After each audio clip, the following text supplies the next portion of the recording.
Thank you. Member Statements. The member for Oshawa. I stand today in solidarity with teachers, education workers, students and parents who know that our children deserve a quality education in our provincial schools. I was a teacher for over 10 years and was proud to do some of the most rewarding, important work that I will ever do, helping our children reach their full potential.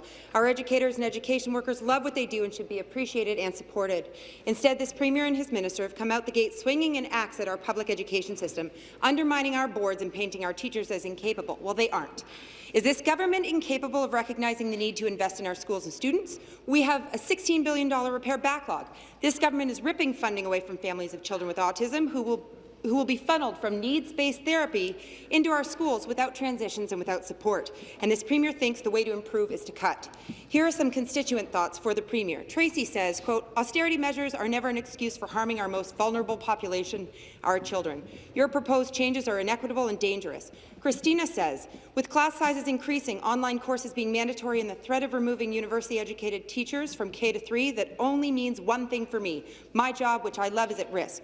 Melanie says, this isn't what's best for our children. I support low class sizes for all Ontario students and implore you to consult before making such sweeping changes. Stephen invites, I would love if some politicians came into my class to get a first-hand account of education.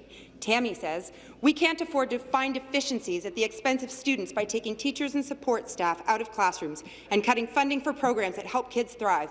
Our schools are the heart of our communities and of our democracy and must be fully funded now. Speaker, this Premier must stop the cuts to education and start caring about our future.